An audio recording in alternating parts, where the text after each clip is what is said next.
Hey guys, this is the summarizing video for June 24th, the last Wednesday you guys were at UCSD.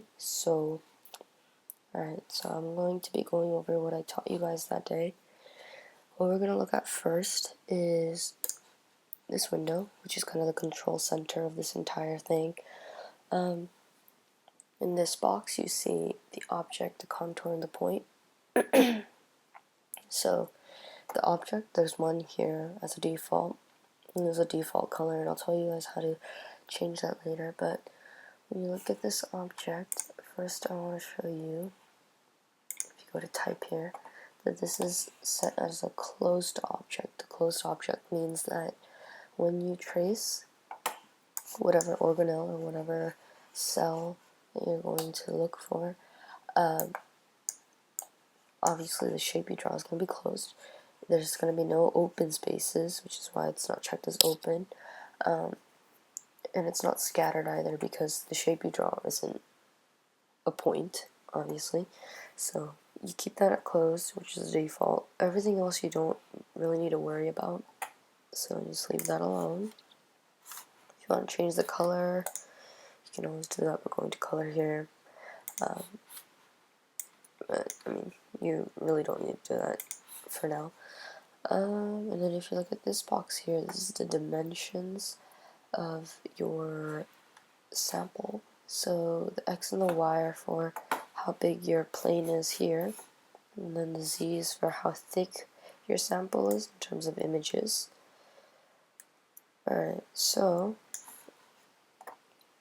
when you look at this box here, these are the two modes that your sample can be in. The movie mode is for when you're trying to show the entire sample in a sort of movie, and the model is so you can actually sculpt or work on it. The black and the white are just to control the contrast. You really don't need to worry about that either. Okay, now here we're going to go into the sculpting. So you want to go to special and go down to drawing tools. Now here you see a whole list of tools. What you'll be using is the sculpt. So here it's already checked. Sometimes you might have to change it from normal to sculpt. Alright, so what you want to do is when you go to your image, click this window and then you want to press V. This will open this new window. Right now there's nothing here because you haven't actually traced anything, but this is where your model is going to show. So first off, we're going to just trace the nucleus of this cell, which should be quite visible just because it's the biggest organelle here that you can see in this cell. So as you see here around my cursor, there's a red circle. This red circle is actually the sculpt tool itself. This is what you'll be using to make the shape for, or the shape that'll trace this organelle. So the mouse keys that have to do with the actual IMOD program are the ones that you have on your mouse, obviously. The left click, the scroll button, and the right click. The left click is to actually make the shape, which as you see here, if I left click, it'll trace that circle, that red circle that is the sculpt tool, and you'll see that it comes up here in the model view too. So if you hold the left click, it'll trace around the outline of that sculpt tool wherever you go. And then as you see inside that red circle, there's a cross. So depending on where that cross is where your shape is going to be sort of fine-tuned. So as you see here, when the cross is inside the outline of this shape, the edges of this shape are going to be pushed out. When you trace it like this, this is going to just be a rough kind of outline of this organelle, just for the demonstration. Normally you want to go right on the edge of that membrane. That way, when you make that final model, it'll be almost the exact replica of what this nucleus looks like. Alright, but when the cross is outside of this shape, even if it's out by a little bit, it'll push the outline inwards. And so, depending on how you want to fine tune it, you can push it in or push it out. And then the scroll button is used to control the size of your sculpt tool. So if you want it really big, you need to make it as big as you want. And if you want it really small, you can make it that small too. And then you can just fine tune it this way. I recommend using a bigger tool when you're trying to cover large areas. And then when you're using that small tool, it'll just be to get those small areas right here. You don't have to be completely exact when you're doing these, but you want to make it as close as possible because these data samples aren't ours, obviously. They're going to be the samples of your supervisors, so you want to make their final products look good, right? So, anyway, after you trace, just look at your model view here and you'll see the shape of what you outlined here. Alright, so the mouse keys on the images are slightly different when used on the model view. The left click when you click here is going to be used to kind of look at or move around this figure on an XY plane. When you press down on the scroll button, it'll rotate this figure.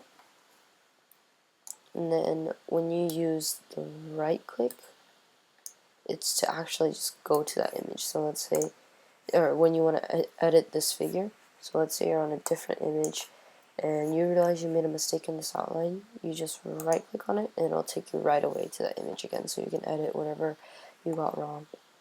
The scroll button, when you scroll up and down, it'll just, either zoom in or zoom out. Oh, and then the zoom out and the zoom in and zoom out here are used with the plus and minus. So if you press plus, it'll zoom in, minus, it'll zoom out. Okay, and then what you want to do here is, and then when you guys want to just look at the top, left, right, or bottom of this image, you just press T for top. It'll take you right back to where you started. The L is to look at the left, which just looks like a straight line here because there's only one shape. The right is also a straight line, and then the right and left are R and L respectively. And then for the bottom, you just press B, which is just an inverted version of T for top. Okay, so as you keep making more images this way, you'll see that another image is being traced down in the model view.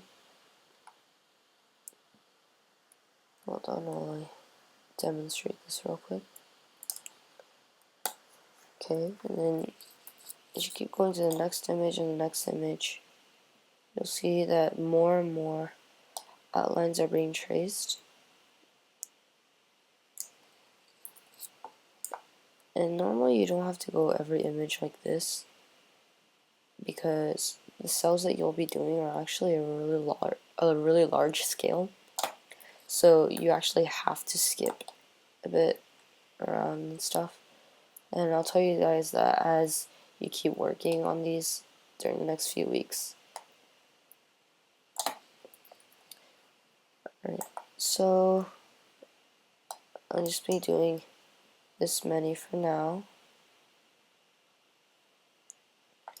So you see this overlap of a bunch of these lines, but when you rotate this to the side, you'll see there's a slight thickness to them actually, and you'll see that these images are stacked on top of each other, and overall towards the end, as you keep doing it, it'll make a sort of shape that kind of looks almost like this, or just it'll look a very weird, like a weird spherical or ovular or weird irregular shape, but it'll become that 3D shape that you guys see in your textbooks or things like that. Let me do a couple more just to make this object a bit bigger. When you guys actually trace these, obviously please make them a lot more better than how I'm tracing them now. You guys are smart enough to do that. Okay, just a couple more. Oops.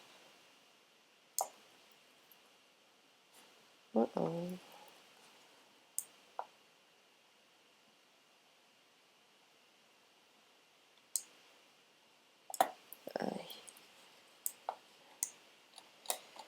Sometimes these images can be a pain.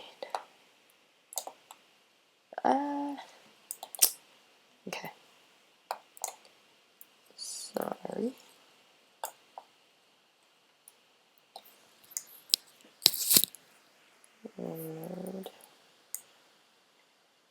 And okay. So now you see those images that I traced out. Okay. That'll show you actually a better view of those lines. So yeah, that's basically what it looks like when your images are stacked up like this. So if I press T, it'll go back to what I had it originally. So now I'm going to show you guys how to mesh. To mesh, you press that window, this model window, and you press Shift O. Shift O opens. It'll show a list of objects later on when you guys have multiple objects. Right now there's only one, so there's only one checked one here. This check is to show that it's visible on this plane. If you uncheck it, obviously it's not visible, but you want it to see it right now, so you leave it checked. So here when you look at draw data type, it says contour, and contour is just the lines that you see here. When you put it on mesh, right now you don't see anything, but this mesh mode will let you be able to see it in that 3D view. So when you go down to the bottom of the list at meshing, you want to press mesh 1, and since you didn't skip any images, you just leave everything here the way it is. Press mesh 1, and you'll see this traced figure. Now this is only a small section just because I only traced a couple images, but you already see the side of this forming, and as you keep rotating it around, you'll see that here this nucleus has a little part that comes in here. Later when it builds up, it might even become to kind of look like a jelly bean in a way. Who knows? You'll just see that as you keep tracing. So yeah, and then when you want to go back to the contour, you just press contour back here. It'll automatically go back. And as you guys keep tracing these, you just want to come and look back at this model view, both in the contour mode, sorry, and in the meshed view too. And another key you want to know is Shift L. It just gives you a list of your image or your objects. Right now there's only one object, but later on as you keep getting more and more objects, you'll see them listed here. And the checks again mean the same thing as before. If you uncheck it, you can't see it. If you check it, you can, and so on. So that's about it for now. Hope this helped, and please remember everything you learned, obviously. And I'll see you guys next time, okay?